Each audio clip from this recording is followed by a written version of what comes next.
ಶಕ್ತಿಯಿಂದ ಬಳಲ್ತಾ ಇದ್ರೆ, ಸಾಲಬಾಧೆಯಿಂದ ನರಳ್ತಾ ಇದ್ರೆ, ಅಮಾವಾಸ್ಯೆ ಹುಣ್ಣಿಮೆ ಇಂಥ ದಿನಗಳಲ್ಲಿ ಕಷ್ಟಗಳನ್ನ ಅನುಭವಿಸ್ತಾ ಇದ್ರೆ, ಈ ಎಲ್ಲ ಸಮಸ್ಯೆಗಳಿಗೆ ಜ್ಯೋತಿಷ್ಯ ಶಾಸ್ತ್ರ, ಮಾಂತ್ರಿಕ ಶಕ್ತಿಗಳಲ್ಲಿ ಪರಿಹಾರ ಸಿಗುತ್ತೆ. ಇದೆಲ್ಲದಕ್ಕೂ ಪರಿಹಾರ ನೀಡುವ ಕಾರ್ಯಕ್ರಮ ಗುರು ಪರಂಪರೆ ವಿಶೇಷ ಕಾರ್ಯಕ್ರಮಕ್ಕೆ ಸ್ವಾಗತ. ನಾನು ಬೇಡ.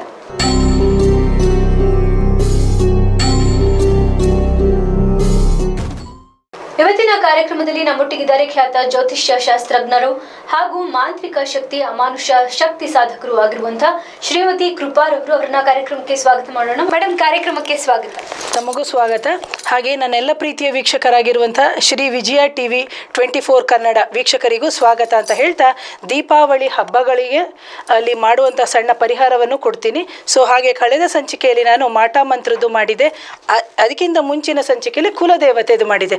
ಯಾಕೆ ಮತ್ತೆ ಹೇಳ್ತಾ ಇದ್ದೀನಿ ಅಂದರೆ, ಕೆಲವೊಂದೊಂದು ಸತಿ ನಮಗೆ ಮರ್ತು ಹೋಗ್ಬಿಡುತ್ತೆ ಕುಲದೇವತೆಯನ್ನು ಏನು ನೆನಪಿಸ್ಕೊಳ್ಳೋಕ್ಕೆ. ಹಾಗಾಗಿ ಗಣಪತಿನ ಮೊರೆ ಹೋಗಿ, ಕುಲದೇವತೆಯನ್ನು ಮೊರೆ ಹೋಗಿ ಯಾರ್ಯಾರು ಈ ದಿನಗಳಲ್ಲಿ, ಯಾಕಂದರೆ ಅಮಾವಾಸ್ಯೆ ಹುಣ್ಣಿಮೆ ಬರುತ್ತೆ ನೋಡಿ, ಸೊ ಅಂಥ ದಿನಗಳಲ್ಲಿ ತುಂಬ ತೊಂದರೆಗಳಾಗುತ್ತೆ.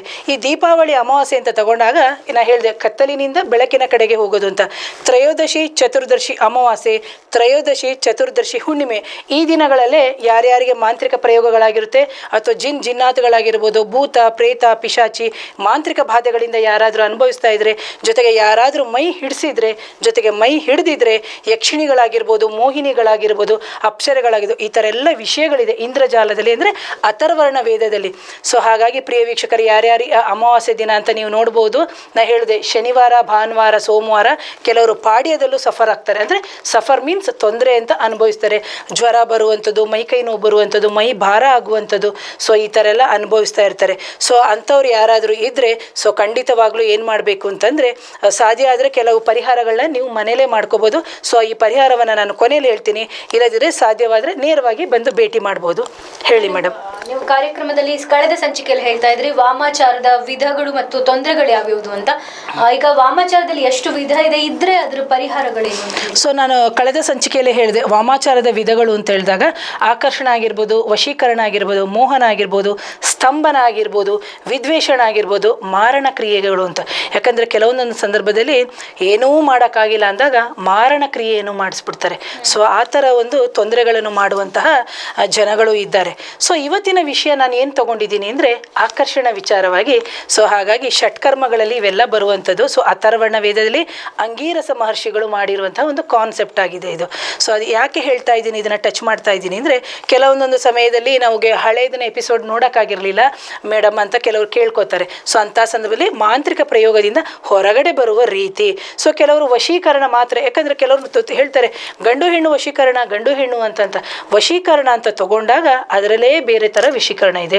ಸೊ ಆಕರ್ಷಣ ತಗೊಂಡಾಗ ಬೇರೆ, ವಿದ್ವೇಷಣ ತಗೊಂಡಾಗ ಬೇರೆ, ಮಾರಣ ಅಂದರೆ ಎಲ್ರಿಗೂ ಗೊತ್ತು ಮರಣ ಅಂತ ಹೇಳ್ಕೊಂಡು. ಸೊ ಹಾಗಾಗಿ ಇವತ್ತಿನ ಕಾರ್ಯಕ್ರಮದಲ್ಲಿ ವಿಭಿನ್ನವಾದ ವಿಷಯಗಳನ್ನ ಕೊಡೋಣ ಮೇಡಮ್. ಮೇಡಮ್, ಈಗ ಮೊದಲಿಗೆ ಆಕರ್ಷಣ ಅಂತ ಹೇಳಿದ್ರಿ. ಸೊ ಆಕರ್ಷಣದ ಬಗ್ಗೆ ಸ್ವಲ್ಪ ಎಕ್ಸ್ಪ್ಲೇನ್ ಮಾಡಿ. ಜೊತೆಗೆ ಆಕರ್ಷಣ ಮತ್ತು ವಶೀಕರಣ ಎರಡು ಒಂದೇ ಅಂತ ತಿಳ್ಕೊಂಡಿರ್ತಾರೆ ಎಷ್ಟೊಂದು ಜನ. ಅದಕ್ಕೆ ಏನಾದರೂ ಡಿಫ್ರೆನ್ಸಸ್ ಇದೆಯಾ, ಇದ್ರೆ ಯಾವ್ಯಾವುದು ಅಂತ? ಸೊ ಖಂಡಿತವಾಗ್ಲೂ ಇವತ್ತು ನಾನು ಆಕರ್ಷಣ ವಿಭಾಗದ ಅಂದರೆ ಆಕರ್ಷಣೆದು ಹೇಳ್ತಾ ಹೋಗ್ತೀನಿ. ಸೊ ನೋಡಿ, ಆಕರ್ಷಣೆ ಅಂತ ತಗೊಂಡಾಗ ನಾವು ಏನು ಮಾಡ್ತಾರೆ ಅಂತಂದರೆ, ಯಾವುದಾದ್ರೂ ಒಂದು ವ್ಯಕ್ತಿನ ಆಕರ್ಷಣೆ ಮಾಡ್ಕೊಳ್ಳುವಂಥದ್ದು ಅಂತ ಮಾತ್ರ ಹೇಳ್ತಾ ಇರ್ತಾರೆ. ಸೊ ಆಕರ್ಷಣೆ ಒಂದು ವ್ಯಕ್ತಿ ಆಗಿರ್ಬೋದು, ಒಂದು ಪಶು ಆಗಿರ್ಬೋದು, ಒಂದು ಪಕ್ಷಿ ಆಗಿರ್ಬೋದು. ಈಗ ಅಟ್ರಾಕ್ಷನ್ ಮಾಡುವಂಥದ್ದು ಅಂತ ಕಾಮನ್ ಆಗಿ ಹೇಳುವಂಥದ್ದು ಅಟ್ರಾಕ್ಷನ್ಸ್ ಅಂತ ನಾವು ಹೇಳ್ತೀವಿ. ಸೊ ನೋಡಿ, ಈಗ ನಾವು ಯಾರ್ದೋ ಜೊತೆ ಏನೋ ಮಾತಾಡಬೇಕಾಗಿರುತ್ತೆ ಅಂತಂತಾನೆ ಅಂದ್ಕೊಳ್ಳಿ. ಸೊ ಕೆಲವ್ರದ್ದು ನೀವು ನೋಡ್ಬೋದು, ಅವ್ರದ್ದು ವೇ ಆಫ್ ಟಾಕಿಂಗ್ ಆಗಿರ್ಬೋದು ಅಥವಾ ಬಾಡಿ ಲ್ಯಾಂಗ್ವೇಜ್ ಆಗಿರ್ಬೋದು, ಅದೇ ಒಂಥರ ಅಟ್ರಾಕ್ಟ್ ಮಾಡಿಬಿಡುತ್ತೆ. ಸೊ ಅವ್ರಿಗೆ ಅದನ್ನು ಯಾವುದೇ ರೀತಿಯ ವಶೀಕರಣ ಇಲ್ಲದೆ ಅಥವಾ ಆಕರ್ಷಣೆ ಇಲ್ಲದೆ ಅವರಿಗೆ ದೈವದತ್ತವಾಗಿ ಬಂದಿರುವಂಥದ್ದು. ಸೊ ಅಂಥ ಸಂದರ್ಭದಲ್ಲಿ ಏನಾಗುತ್ತೆ ಅಂದರೆ, ಕೆಲವರು ಅವ್ರು ಎಷ್ಟು ಚೆನ್ನಾಗಿ ಮಾತಾಡ್ತಾರೆ, ಅವ್ರು ಎಷ್ಟು ಚೆನ್ನಾಗಿದ್ದಾರೆ, ಅಥವಾ ಅವರಲ್ಲಿ ಏನೊಂದು ಅಟ್ರಾಕ್ಷನ್ ಪವರ್ ಇದೆ ಅಂದರೆ ಆಕರ್ಷಣ ಶಕ್ತಿ ಇದೆ ಅಂತ. ಸೊ ಈ ಥರ ಅಂತ ಹೇಳ್ಕೊಂಡು, ಈಗ ನಾನು ಲಾಸ್ಟ್ ಕಾನ್ಸೆಪ್ಟಲ್ಲೇ ನಿಮಗೆ ಹೇಳಿದೆ ಏನಂತ, ಯಾವ ಯಾವ ರೀತಿಯಲ್ಲಿ ಮಾಡ್ತಾರೆ. ಒಂದು ನಮ್ಮ ಕಾಲಿನ ಮಣ್ಣಾಗಿರ್ಬೋದು, ಅಥವಾ ನಮ್ಮ ತಲೆ ಕೂದಲಾಗಿರ್ಬೋದು, ಯಾಕಂದರೆ ನಮ್ಮ ಉಗುರುಗಳಾಗಿರ್ಬೋದು. ಸೊ ಈ ಥರ ಎಲ್ಲ ವಿಚಾರಗಳು ಬರುತ್ತೆ.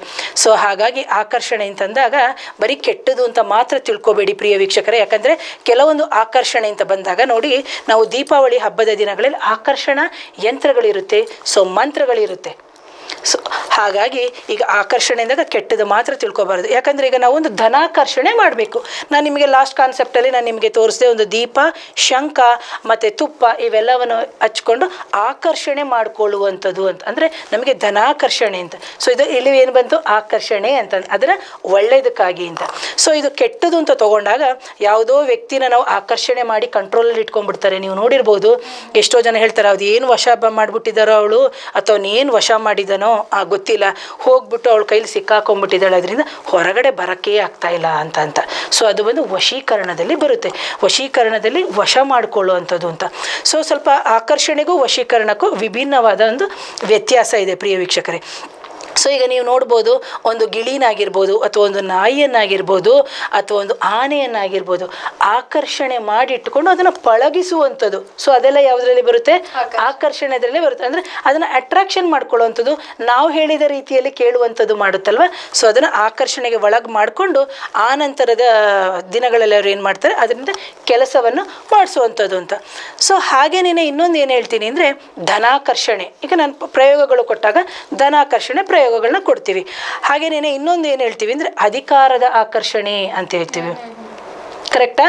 ಸೊ ಅಧಿಕಾರ ಅಂತ ತಗೊಂಡಾಗ ನೀವು ಅದೊಂದು ಏನು MLA ಸೀಟ್ ಆಗಿರ್ಬೋದು, MP ಸೀಟ್ ಆಗಿರ್ಬೋದು. ಸೊ ಈ ಥರ, ಅಥವಾ ಅವ್ರವ್ರದ್ದೇ ಆದಂಥ ಒಂದು ಲೆವೆಲ್ ಅಂತ ಇರುತ್ತಲ್ಲ. ಈಗ ಒಂದು ಚಿಕ್ಕ ಲೆವೆಲಲ್ಲಿ ಇರ್ತಾರೆ, ಸೊ ಅವ್ರು ಇನ್ನೂ ಒಂದು ಹೈ ಲೆವೆಲ್ಗೆ ಹೋಗಬೇಕು ಅಂತಂದಾಗ ಕೆಲವ್ರನ್ನ ಏನು ಮಾಡ್ತಾರೆ ಅಂದರೆ ಯಾವುದೋ ಒಂದು ರೀತಿಯಲ್ಲಿ ಅವ್ರನ್ನ ತುಳಿದು ಇವ್ರ ಮೇಲೆ ಹೋಗುವಂಥದ್ದು. ಸೊ ಇದು ಬಂದ್ಬಿಟ್ಟು ಆಕರ್ಷಣೆ ರೀತಿಯಲ್ಲಿ ಇರುತ್ತೆ. ಹಾಗೇನೇ ಇನ್ನೊಂದೇನು ಅಂತಂದರೆ ನಾವು ಹೇಳ್ತೀವಿ ವಿದ್ಯಾಭ್ಯಾಸಕ್ಕೆ ಆಕರ್ಷಣೆ ಅಂತಂದರೆ ಮಕ್ಕಳಿಗೆ ಓದೋ ವಿದ್ಯಾಭ್ಯಾಸದ ಬಗ್ಗೆ ಅವ್ರಿಗೆ ಕಾನ್ಸಂಟ್ರೇಷನ್ ಬರಬೇಕು, ಅಂದರೆ ಆಕರ್ಷಿತರಾಗಿರಬೇಕು.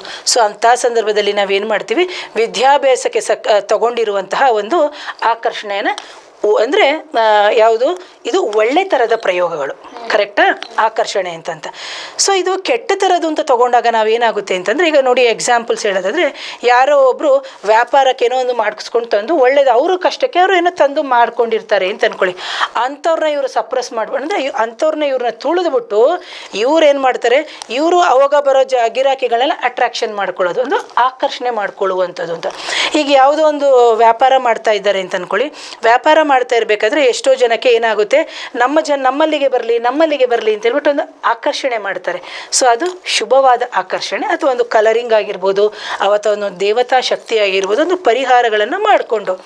ಸೊ ಅವ್ರು ಯಾರೋ ಚೆನ್ನಾಗಿ ಆಗ್ತಾ ಇದ್ದಾರಲ್ಲ ಅಂತ ಹೇಳ್ಬಿಟ್ಟು ಇವ್ರೇನು ಮಾಡ್ತಾರೆ, ಸೊ ಅವರ ಆಕರ್ಷಣೆ ಮಾಡ್ಕೊಂಡಿರ್ತಾರಲ್ಲ ಅದನ್ನು ತುಳಿದು ಇವರಿಗೆ ತೊಂದರೆ ಮಾಡುವಂಥದ್ದು. ಸೊ ಹಾಗಾಗಿ ಆಕರ್ಷಣೆ ಅಂತಂದಾಗ ಶುಭನೂ ಇದೆ, ಅಶುಭನೂ ಇದೆ. ಬಟ್ ದಯವಿಟ್ಟು ಪ್ರಿಯ ವೀಕ್ಷಕರು ಅರ್ಥ ಮಾಡ್ಕೋಬೇಕು, ವಶೀಕರಣ ಆಗಲಿ ಆಕರ್ಷಣೆ ಆಗಲಿ ಅದರಲ್ಲೂ ಒಳ್ಳೆಯದು ಇದೆ, ಕೆಟ್ಟದ್ದು ಇದೆ. ಸೊ ನಮಗೆ ಕೆಟ್ಟದು ಅಂತ ಬಂದಾಗ, ಅದಕ್ಕೆ ನಾನು ಹೇಳಿದೆ, ಕೆಟ್ಟದು ಅಂತ ಯಾವಾಗ ನಮಗೆ ತೊಂದರೆಗಳು ಆಗ್ತಾ ಇದೆ ಅಂತಂದಾಗ ನಾವು ಫಸ್ಟ್ ಅರ್ಥ ಮಾಡ್ಕೋಬೇಕು, ನಮಗೆ ವಶೀಕರಣ ಪ್ರಯೋಗ ಆಗಿದೆಯಾ, ಅಥವಾ ಆಕರ್ಷಣೆ ಪ್ರಯೋಗ ಆಗಿದೆಯಾ, ಅಥವಾ ವಿದ್ವೇಷಣ ಆಗಿದೆಯಾ, ಅಥವಾ ಸ್ತಂಭನ ಅಂದರೆ ನಿಲ್ಲಿಸೋದು ಅಂತ ಸ್ತಂಭನ ಪ್ರಯೋಗ ಆಗಿದೆಯಾ, ಯಾವ ಪ್ರಯೋಗಗಳು ನಮ್ಮ ಮೇಲೆ ಆಗಿದೆ ಅಂತ ಹೇಳ್ಬಿಟ್ಟು ವೀಕ್ಷಕರು ಅರ್ಥ ಮಾಡ್ಕೋಬೇಕು. ಅರ್ಥ ಮಾಡಿಕೊಂಡ ನಂತರ ಈ ಪರಿಹಾರಗಳನ್ನು ನೀವು ಕಂಡುಕೋಬೇಕಾಗುತ್ತೆ ಪ್ರಿಯ ವೀಕ್ಷಕರೇ.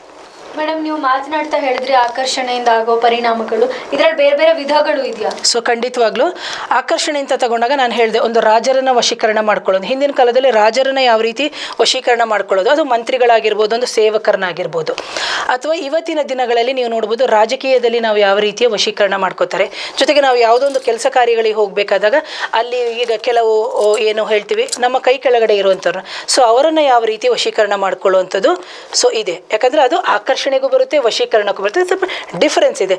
ಹಾಗೆಯೇ ಜನಾಕರ್ಷಣೆ ಅಂದರೆ ಜನಗಳು ನನ್ನನ್ನೇ ನೋಡಬೇಕು. ಕೆಲವ್ರ ಕಾನ್ಸೆಪ್ಟ್ ನಿಮ್ಗೆ ಗೊತ್ತಿರ್ಬೋದು, ಜನಗಳು ನನ್ನನ್ನೇ ನೋಡಬೇಕು, ನನ್ನನ್ನೇ ಮಾತಾಡಿಸ್ಬೇಕು, ಅಥವಾ ನನ್ನಿಂದನೇ ಇದಾಗಬೇಕು, ನನಗೆ ಜೈ ಜೈ ಅನ್ನಬೇಕು ಅನ್ನೋದನ್ನು ಜನಾಕರ್ಷಣೆಯಲ್ಲೂ ಬರುತ್ತೆ. ಹಾಗೇನೇ ಧನಾಕರ್ಷಣೆದು ನಾನು ಹೇಳಿದೆ, ಅಂದರೆ ಹಣ ನನಗೆ ಬರಬೇಕು ಅನ್ನೋದು ಆಕರ್ಷಣೆ ಮಾಡುವುದು. ಹಾಗೆ ಧಾನ್ಯಗಳ ಆಕರ್ಷಣೆ ಅಂತ ನಾವು ಹೇಳ್ತೀವಿ. ಯಾಕಂದರೆ ಇದೆಲ್ಲ ಬರುವಂಥದ್ದು ಯಂತ್ರ ಮಂತ್ರ ತಂತ್ರಗಳಲ್ಲೇ. ಸೊ ಧಾನ್ಯಗಳು ಅಂತ ತಗೊಂಡಾಗ ಪ್ರಿಯ ವೀಕ್ಷಕರೇ ದಯವಿಟ್ಟು ಅರ್ಥ ಮಾಡ್ಕೋಬೇಕು. ಧಾನ್ಯಗಳು ಅಂತಂದಾಗ ನಾವು ಏನು ಹೇಳ್ತೇವೆ, ಫುಡ್ ಗ್ರೈನ್ಸ್ ಅಂತ ಹೇಳ್ತೀವಲ್ಲ, ಸೊ ಅದರಲ್ಲಿ ಬಂದ್ಬಿಟ್ಟು ಹೊಲಗಳಾಗಿರ್ಬೋದು, ಜಮೀನುಗಳಾಗಿರ್ಬೋದು, ನನ್ನ ಜಮೀನಿನ ಫಸಲುಗಳೇ ಚೆನ್ನಾಗಿ ಬರಬೇಕು, ಅವ್ರ ಜಮೀನಿನ ಫಸಲುಗಳು ಹಾಳಾಗಬೇಕು, ಅವ್ರ ಜಮೀನು ಹಾಳಾಗಬೇಕು ಅಂತ ಕೆಲವರು ಮಾಡಿಸ್ತಾರೆ. ಸೊ ಇದು ಒಂದು ಆಕರ್ಷಣ ಪ್ರಯೋಗದಲ್ಲಿ ಬರುತ್ತೆ. ಇದರಲ್ಲಿ ಶುಭನೂ ಇರುತ್ತೆ, ಸೊ ಅಶುಭನೂ ಇರುತ್ತೆ.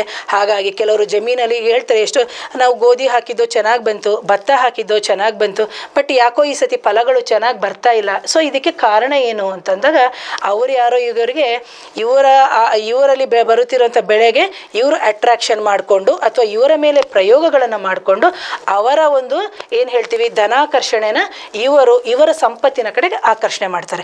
ಇನ್ನು ಕೆಲವ್ರನ್ನ ನೀವು ನೋಡ್ಬೋದು, ಯಾರಾದ್ರೂ ಒಂದು ನಾವು ಏನು ಹೇಳ್ತೀವಿ ಕಾಮನ್ ಆಗಿ ಒಂದು ಸ್ಲೇವರ್ಸ್ ಅಂದರೆ ಕೆಲಸದವರಾಗಿರ್ಬೋದು, ಒಂದು ಸೇವಕರಾಗಿರ್ಬೋದು, ಅಂಥವ್ರು ಏನು ಮಾಡ್ತಾರೆ, ನೀವು ಅಂಥವ್ರು ಅಂತ ಅಲ್ಲ, ಕಾಮನ್ ಆಗಿ ಅಣ್ಣನಿಗೆ ತಂಗಿ ಮಾಡಿಸುವಂಥದ್ದು, ತಂಗಿಗೆ ಅಕ್ಕ ಮಾಡಿಸೋದು, ಗಂಡನಿಗೆ ಹೆಂಡತಿ ಮಾಡಿಸುವಂಥದ್ದು ನೀವು ನೋಡಿದ್ದೀರಿ ಪ್ರಿಯ ವೀಕ್ಷಕರೇ.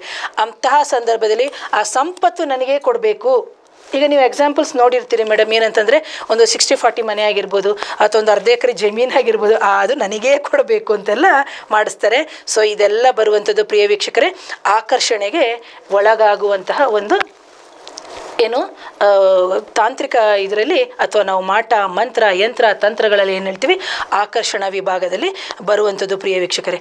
ಹಾಗಾಗಿ ಯಾರಾದರೂ ಆಕರ್ಷಣ ಪ್ರಯೋಗಕ್ಕೆ ಒಳಗಾಗಿದ್ದರೆ ಅವ್ರಿಗೆ ಏನಾಗುತ್ತೆ ಅಂದರೆ ಬುದ್ಧಿ ಚಾಂಚಲ್ಯತೆ ಇರಲ್ಲ. ಅಂದರೆ ಅವ್ರು ಏನೇನೋ ಒಂಥರ ಮಾತಾಡೋದು. ಈಗ ನಿಮ್ಮ ಹತ್ರ ಬಂದಾಗ ಒಂದು ಮಾತು ಕೇಳ್ತಾರೆ, ಸೊ ನನ್ನ ಹತ್ರ ಬಂದಾಗ ಒಂದು ಕನ್ಸಲ್ಟೇಷನ್ ತೊಗೊಂಡಿರ್ತಾರೆ, ಮೇಡಮ್ ಮಾಡ್ತೀನಿ ಅನ್ನೋದು.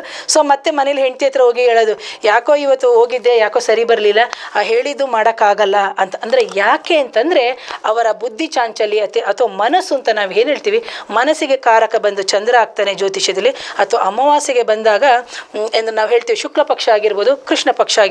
ಅಂತಹ ಸಂದರ್ಭದಲ್ಲಿ ಇವರು ಒಂಥರ ಕೆಲವರು ಹೇಳ್ತಾರೆ, ಕಾಮನ್ ಆಗಿ ಹೇಳ್ತೀರಿ, ದಯವಿಟ್ಟು ಪ್ರಿಯ ವೀಕ್ಷಕರು ಬೇಜಾರು ಮಾಡ್ಕೊಬಿಡಿ, ತಿಕ್ಕಲ್ ಮೈಂಡು ಅಂತ ಕೆಲವರು ಹೇಳ್ತಾರೆ ನೋಡಿ. ಅಂತಂದ ಮೆಂಟಲಿ ಅವರಿಗೆ ಸ್ಟೆಬಿಲಿಟಿ ಇರಲ್ಲ ಅಥವಾ ಬುದ್ಧಿ ಭ್ರಮಣೆ ಅಂತ ನಾವು ಏನು ಹೇಳ್ತೀವಿ. ಸೊ ಆ ಥರ ಅವರು ಮೆಂಟಲಿ ಒಂಥರ ಏನು ಇಂಬ್ಯಾಲೆನ್ಸ್ ಆಗೋಗ್ಬಿಟ್ಟಿರುತ್ತೆ.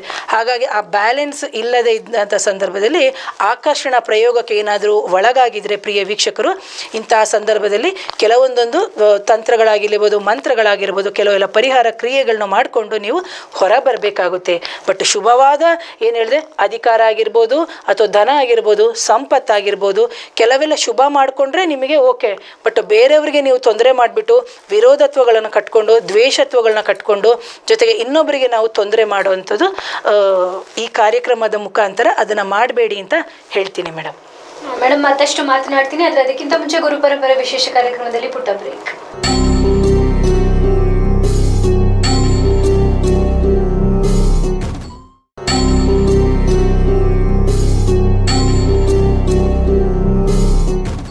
ಬ್ರೇಕ್ನ ನಂತರ ಗುರು ಪರಂಪರೆ ವಿಶೇಷ ಕಾರ್ಯಕ್ರಮಕ್ಕೆ ಮತ್ತೆ ಸ್ವಾಗತ.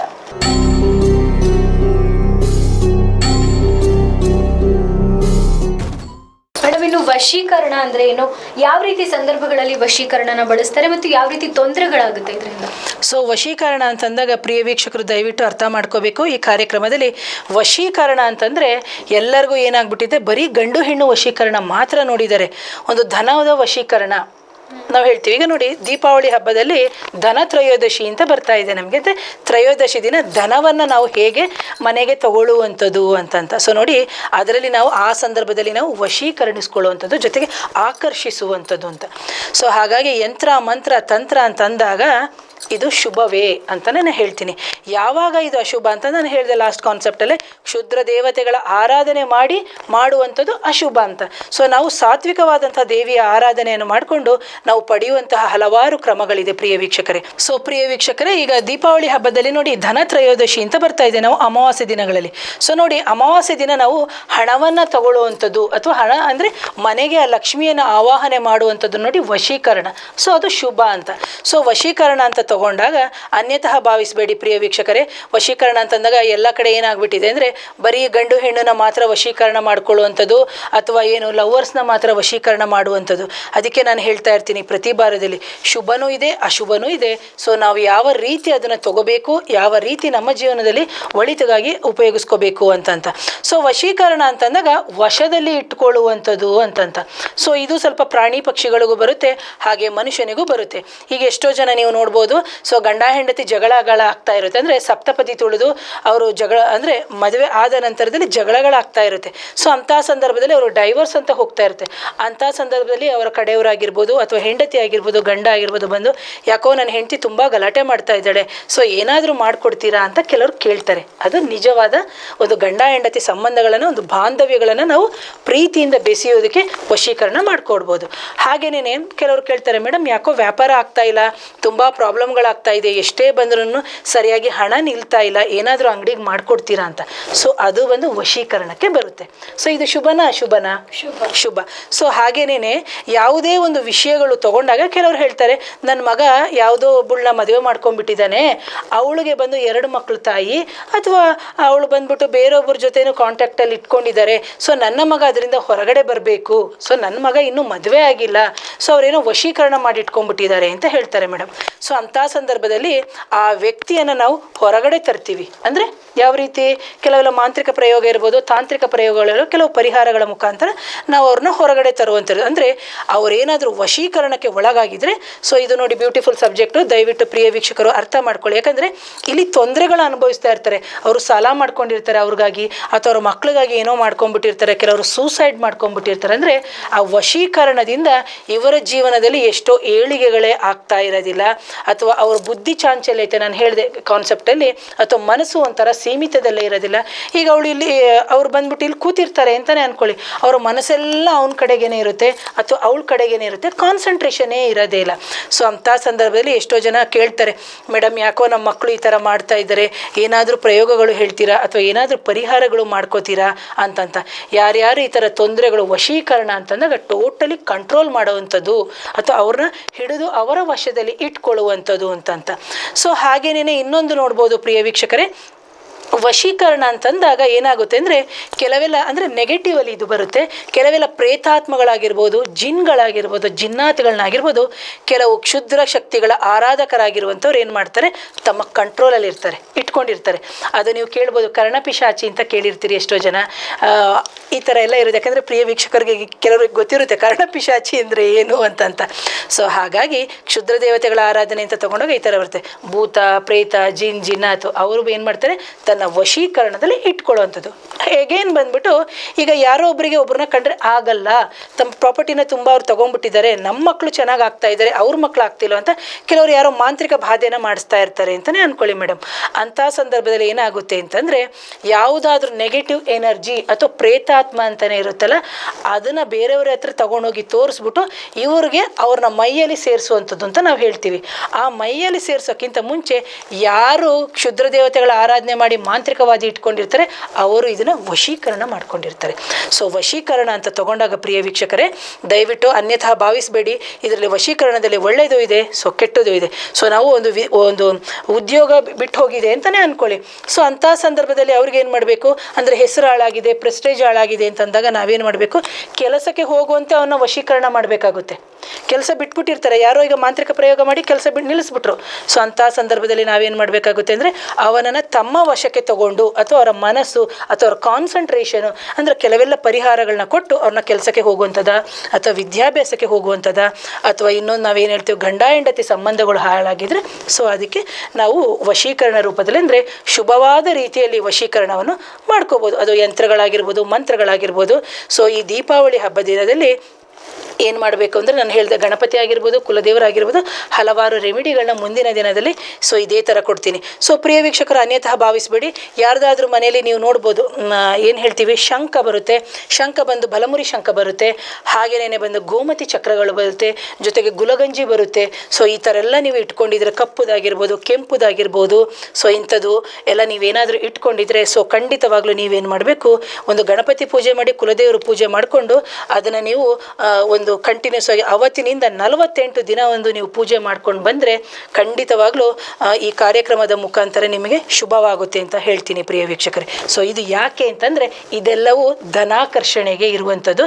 ಸೊ ಹಾಗಾಗಿ ಧನಾಕರ್ಷಣೆ ಆಗಿರ್ಬೋದು, ವಶೀಕರಣ ಆಗೋದು ಅಂದರೆ ಅದು ನಮ್ಮ ಹತ್ರ ವಶಿ ಆಗಲ್ಲ. ಸೊ ನಮಗೆ ವಶೀಕರಣದಿಂದ ರಿಮೂವ್ ಮಾಡುತ್ತೆ ಕೆಲವೆಲ್ಲ. ಯಾಕಂದರೆ ಇದೆಲ್ಲವೂ ತಂತ್ರಶಾಸ್ತ್ರದಲ್ಲಿ ಬರುತ್ತೆ ಪ್ರಿಯ ವೀಕ್ಷಕರೇ. ಮೇಡಮ್, ನೀವಾಗಲೇ ಹೇಳಿದ್ರಿ ವ್ಯಾಪಾರಕ್ಕೆ ವಶೀಕರಣ ಬಳಸ್ತೀವಿ ಅಂತ. ವ್ಯಾಪಾರಕ್ಕೆ ವಶೀಕರಣ ಬಳಸೋದ್ರಿಂದ ಆಗೋ ಪ್ರಯೋಜನ ಅಥವಾ ಲಾಭಗಳೇನು? ಸೊ ನೋಡಿ, ಈಗ ನಾವು ದಿನನಿತ್ಯ ನಮ್ಮ ಜೀವನಕ್ಕೆ ಏನು ಬೇಕು? ಊಟ ಬೇಕು, ನೀರು ಬೇಕು, ಬಟ್ಟೆ ಬೇಕು, ಅಂದರೆ ನಮ್ಮ ಬೇಸಿಕ್ ನೀಡ್ಸ್ ಅಂತ ಏನಿದೆ ಸೊ ಅವೆಲ್ಲನೂ ಬೇಕು. ಯಾಕಂದರೆ ಒಬ್ಬ ವ್ಯಾಪಾರದ ವ್ಯಕ್ತಿ ಅಂದರೆ ಅವರು ಜೀವನ ನಡಿಬೇಕು ಅಂದರೆ ಅವನ ಮನೇಲಿ ಅವನ ಹೆಂಡತಿ ಇರ್ಬೋದು, ಮಕ್ಕಳಿರ್ಬೋದು, ತಂದೆ ಇರ್ಬೋದು, ತಾಯಿ ಇರ್ಬೋದು, ಅವರ ಟೋಟಲ್ ಆಗಿ ಕುಟುಂಬ ಅಂತಲೇ ಅಂದ್ಕೊಳ್ಳಿ. ಅವರು ಶುಭವಾದ ರೀತಿಯಲ್ಲಿ ವಶೀಕರಣ ಮಾಡಿಕೊಳ್ಳುವಂಥದ್ದು. ಅಂದರೆ ಅವ್ರಿಗೆ ಏನಾದರೂ ಕಣ್ಣು ದೃಷ್ಟಿಯಾಗಿದೆಯೋ, ಯಾರೋ ಮಾಂತ್ರಿಕ ಬಾಧೆಗೆ ಒಳಗಾಗಿದ್ದಾರೋ, ಅಥವಾ ಯಾಕೋ ಸಾಲ ಬಾಧೆಗಳಿಂದ ಹೊರಗಡೆ ಬರೋಕ್ಕಾಗ್ತಾ ಇಲ್ಲ, ರಿಪೀಟೆಡ್ ಆಗಿ ಆರೋಗ್ಯದ ಸಮಸ್ಯೆ ಆಗ್ತಾ ಇದೆ ಅಂತಂದಾಗ ಏನು ಮಾಡಬೇಕು? ಅವರು ವಶೀಕರಣದ ಪ್ರಯೋಗವನ್ನು ಮಾಡ್ಕೋಬೇಕಾಗುತ್ತೆ. ಸೊ ವಶೀಕರಣ ಅಂತಂದಾಗ ನಾನು ಹೇಳಿದೆ, ಈಗ ತುಪ್ಪದ ದೀಪ ಆಗಿರ್ಬೋದು, ಅಥವಾ ನಾವು ಹೇಳ್ತೀವಲ್ಲ ಶಂಖ ಆಗಿರ್ಬೋದು, ಅಥವಾ ಕೆಲವೊಂದು ಯಂತ್ರಗಳಾಗಿರ್ಬೋದು, ಕೆಲವು ಮಂತ್ರಗಳಾಗಿರ್ಬೋದು. ಯಾಕಂದರೆ ನಾನು ಹೇಳಿದೆ, ಯಂತ್ರ, ಮಂತ್ರ, ತಂತ್ರ ಅಂತ ಬಂದಾಗ ಅದು ಭಗವಂತನ ಒಂದು ಸ್ವರೂಪದಲ್ಲೇ, ಅಂದರೆ ವಾಣಿ, ದೇಹ, ಉಸಿರು ಅಂತೆಲ್ಲ ಹೇಳಿದೆ. ಸೊ ಹಾಗಾಗಿ ಅದನ್ನೆಲ್ಲವನ್ನು ಎನರ್ಜಿನ ನಾವು ಆ ಯಂತ್ರಗಳಲ್ಲಿ, ತಂತ್ರಗಳಲ್ಲಿ ನಾವು ಫಿಲ್ ಮಾಡಿರ್ತೀವಿ. ಸೊ ಹಾಗಾಗಿ ಮಂತ್ರಗಳು ಅಂತಂದಾಗ ಕೆಲವೊಂದೊಂದು ಮಂತ್ರಗಳು ಅಂತ ತಗೊಂಡಾಗ ಎಲ್ಲ ಮಂತ್ರಗಳು ಎಲ್ಲರಿಗೂ ಆಗಲ್ಲ. ಯಾಕಂದರೆ ಎಷ್ಟೋ ಜನ ಹೆಣ್ಮಕ್ಳು ಕೆಲವೆಲ್ಲ ಮಂತ್ರಗಳನ್ನ ತಗೊಂಡು, ಅಥವಾ ಗಂಡಸರುಗಳು ಮಂತ್ರಗಳನ್ನ ತೊಗೊಂಡ್ಬಿಟ್ಟಿರ್ತಾರೆ. ಅಂಥ ಸಂದರ್ಭದಲ್ಲಿ ಏನಾಗಿರುತ್ತೆ ಅಂದರೆ ಕೆಲವೊಂದು ಆತ್ಮಗಳು ಮೈ ಹಿಡಿದ್ಬಿಟ್ಟಿರುತ್ತೆ. ಸೊ ಗೊತ್ತಿರಲ್ಲ. ಸೊ ಹಾಗಾಗಿ ಕೆಲವೆಲ್ಲ ಮಂತ್ರಗಳನ್ನ ದಯವಿಟ್ಟು ಅನ್ಯತಃ ಭಾವಿಸದೆ ನೀವು ಉಚ್ಚಾರಣೆ ಮಾಡೋಕ್ಕೆ ಹೋಗಬೇಡಿ ಪ್ರಿಯ ವೀಕ್ಷಕರಿಗೆ. ಸ್ತೋತ್ರಗಳು ಅಂತ ಏನಿದೆ, ನಮ್ಮ ದಿನನಿತ್ಯ ಸ್ತೋತ್ರಗಳು ಅಂತ ನಾವು ಏನು ಹೇಳ್ತೀವಿ, ಬೆಳಗ್ಗೆ ಎದ್ದ ತಕ್ಷಣ ಕರಾಗ್ರೇ ವಸತೆ ಲಕ್ಷ್ಮಿ, ಕರಮೂಲೆ ಸರಸ್ವತಿ, ಕರಮಧ್ಯ ಸ್ಥಿತೇ ಗೌರಿ, ಪ್ರಭಾತೆ ಕರ ದರ್ಶನಂ ಅಂತ ನಾವು ಹೇಳ್ತೀವಿ ಬೆಳಗ್ಗೆ ಎದ್ದ ತಕ್ಷಣ.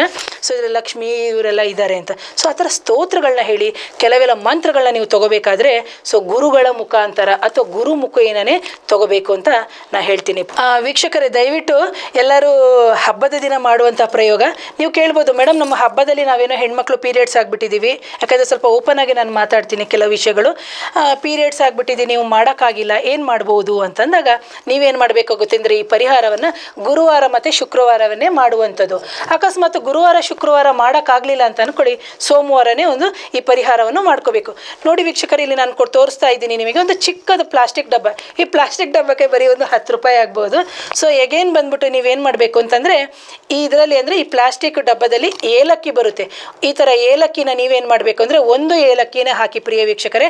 ಹಾಗೇನೇ ನಾವು ಇನ್ನೊಂದು ಏನು ಹೇಳ್ತೀವಿ ಅಂದರೆ ಸೋಂಪು ಅಂತ ಹೇಳ್ತೀವಿ. ನಾವು ನಿಮ್ಮೆಲ್ರಿಗೂ ಗೊತ್ತಿರ್ಬೋದು ಸೋಂಪುನ ನಾವು ಊಟ ಆದಮೇಲೆ ಬಳಸ್ತೀವಿ, ಯಾಕಂದರೆ ಜೀರ್ಣಕ್ರಿಯೆಗೆ ಅಂತ. ಈ ಸೋಂಪಿಂದನೇ ಅಂದರೆ ಅಟ್ರಾಕ್ಷನ್ಸ್ ಅಂತ ಏನು ಹೇಳ್ತೀವಿ, ಸೊ ಅದು ಬರುತ್ತೆ ಅಂತ. ನೋಡಿ, ಸೋಂಪು ತಿಂದಾಗ ಬಾಯಿಯಲ್ಲಿ ಬರುವಂತಹ ವಾಸನೆ ಅಥವಾ ಏನು ಪರಿಮಳ ಭರಿತವಾಗಿರುತ್ತೆ ಅಂದರೆ ಅದೊಂದು ಒಬ್ಬರನ್ನ ಅಟ್ರಾಕ್ಷನ್ ಮಾಡುತ್ತೆ. ಕರೆಕ್ಟಾ? ಸೊ ಹಾಗಾಗಿ ಈ ಸೋಂಪು ಅನ್ನೋ ಸಮೇತ ತಂತ್ರಶಾಸ್ತ್ರದಲ್ಲಿ ಹೇಳಿರುವಂಥದ್ದು. ಆ್ಯಕ್ಚುಲಿ ಇದು ನಾನು ಹೇಳಿರೋದಲ್ಲ, ಇದು ನನ್ನೆಲ್ಲ ಗುರುಗಳು ಕಲಿಸ್ಕೊಟ್ಟಿರುವಂಥ ವಿದ್ಯೆ ಇದು ನನಗೆ. ಸೊ ಹಾಗಾಗಿ ನಾನು ಏನು ಹೇಳ್ತೀನಿ ಅಂದರೆ, ನಾನು ಹೇಳಿದೆ ಒಂದು ಏಲಕ್ಕಿಯನ್ನು ತೊಗೋಬೇಕು. ಫಸ್ಟ್ ತೊಗೋಬೇಕು ಚಿಕ್ಕ ಪ್ಲಾಸ್ಟಿಕ್ ಡಬ್ಬ. ಆ ಪ್ಲಾಸ್ಟಿಕ್ ಡಬ್ಬ ಬಂದು ತೊಳೆದಿರಬೇಕು, ಒಣಗಿರಬೇಕು, ಫಸ್ಟ್ ಕಾನ್ಸೆಪ್ಟ್. ಸೆಕೆಂಡ್ ಬಂದ್ಬಿಟ್ಟು ನೀವು ಒಂದು ಏಲಕ್ಕಿಯನ್ನು ನೀವು ಹಾಕ್ಕೊಳ್ಳಿ. ಎಗೇನ್ ಬಂದ್ಬಿಟ್ಟು ನಾನು ತೋರಿಸಿದೆ ಪ್ರಿಯ ವೀಕ್ಷಕರೇ, ನಿಮಗೆ ಸೋಂಪು ಅಂತ ನಿಮಗೆ ಅಂಗಡಿಗಳಲ್ಲಿ ಸಿಗುತ್ತೆ, ಈ ಸೋಂಪುವನ್ನು ಹಾಕುವಂಥದ್ದು ಅಂತ. ಆಮೇಲೆ ನೋಡಿ, ಲವಂಗ ಬರುತ್ತೆ. ಈ ಲವಂಗಕ್ಕೆ ಬಂದ್ಬಿಟ್ಟು ನೀವೇನು ಮಾಡಬೇಕು ಅಂದರೆ ಕಾಮ್ ಇರಬೇಕು, ಅಂದರೆ ನಾವೇನು ಹೇಳ್ತೀವಿ, ಸೊ ಇದು ಕ್ಲೀನ್ ಆಗಿರಬೇಕು. ಎಗೇನ್ ಬಂದು ಫ್ಲವರ್ ಇರಬೇಕು, ಇಲ್ಲಿ ಹೂವು ಇರಬೇಕು. ಈ ಥರದ್ದು ಲವಂಗವನ್ನು ನೀವು ತೊಗೋಬೇಕು. ಇದು 1 ಆದರೂ ತೊಗೋಬೋದು, 5 ಆದರೂ ತೊಗೋಬೋದು. ಆಮೇಲೆ ಪ್ರಿಯ ವೀಕ್ಷಕರು, ಇಲ್ಲಿ ನೋಡಿ ಪಚ್ಚಕರ್ಪೂರ ಅಂತ ನಾವು ಹೇಳ್ತೀವಿ. ಸೊ ಇದನ್ನು ನಾನು ಚಿಕ್ಕದು ತೊಗೊಂಡು ಬಂದಿದ್ದೀನಿ, ಸ್ವಲ್ಪ ದೊಡ್ಡದೇ ಬರುತ್ತೆ. ಸೊ ಈ ಥರ ಪಚ್ಚಕರ್ಪೂರ ಬರುತ್ತೆ, ನಾನು ಇದರಲ್ಲಿ ಸ್ವಲ್ಪ ಡೈರೆಕ್ಟಾಗಿ ಹಾಗೆ ಹಾಕಿದ್ದೀನಿ. ಸೊ ಇದನ್ನು ನೋಡಿ, ಪಚ್ಚಕರ್ಪೂರ, ಲವಂಗ, ಏಲಕ್ಕಿ, ಸೋಂಪು, ಒಂದು 5 ರೂಪಾಯಿ ಪ್ಲಾಸ್ಟಿಕ್ ಡಬ್ಬ. ಸೊ ಈ ಥರದನ್ನ ನೀವೇನು ಮಾಡಬೇಕಾಗುತ್ತೆ ಅಂತಂದರೆ ಇದೇ ಥರ ಟ್ರಾನ್ಸ್ಪರೆನ್ಸಿ ಆಗಿರಬೇಕು. ಸೊ ಇಲ್ಲಿ ನೋಡಿ ತೋರಿಸ್ತಾ ಇದ್ದೀನಿ, 2 ಡಬ್ಬ ತಂದಿದ್ದೀನಿ. ಸೊ ಇದು ನೋಡಿ, ಇದು ಇದೆ, ಸೊ ಇದು ಇದೆ. ಅಕಸ್ಮಾತ್ ಮೇಡಮ್ ನೀವು ಕಾರ್ಯಕ್ರಮದಲ್ಲಿ ಬಿಳಿ ತೋರಿಸ್ಬಿಟ್ಟಿದ್ದೀರಿ, ಈ ಕಲರ್ ತೋರಿಸಿಲ್ಲ, ನನಗೆ ಇದು ಸಿಗ್ತಾ ಇಲ್ಲ, ಅವೈಲಬಿಲಿಟಿ ಇಲ್ಲ ಅನ್ಕೋಬೇಡಿ. ಸೊ ಈ ಥರ ಆಗಿರ್ಬೋದು, ಈ ಥರ ಆಗಿರ್ಬೋದು. ಸೊ ನೀವು ನಿಮ್ಮ ಮನೆಯ ಅಥವಾ ನಿಮ್ಮ ಆಫೀಸ್ ಆಗಿರ್ಬೋದು, ವ್ಯಾಪಾರ ಆಗಿರ್ಬೋದು, ಕೇಳ್ಬೋದು, ಮೇಡಮ್ ನಾನು ಪಾನಿಪುರಿ ಅಂಗಡಿ ಇಟ್ಕೊಂಡಿದ್ದೀನಿ, ನಾನು ಟೈಲರಿಂಗ್ ಅಂಗಡಿ ಇಟ್ಕೊಂಡಿದ್ದೀನಿ, ನನ್ನ ಮಾಲ್ ಇಟ್ಕೊಂಡಿದ್ದೀನಿ, ಅಥವಾ ನಾನೊಂದು ಸ್ಟುಡಿಯೋ ಇಟ್ಕೊಂಡಿದ್ದೀನಿ, ಅಥವಾ ಚಾನಲ್ ನಡೆಸ್ತಾ ಇದ್ದೀನಿ, ವಾಟ್ ಎವರ್. ನೀವು ಅಂಥ ಸಂದರ್ಭದಲ್ಲಿ ಏನು ಮಾಡಬೇಕು, 4 ಡಬ್ಬಗಳನ್ನೇ ನೀವು ಪ್ರಿಪೇರ್ ಮಾಡ್ಕೋಬೇಕು. ಫುಲ್ ಪ್ರಿಪೇರ್ ಮಾಡ್ಕೊಳ್ಳಿ.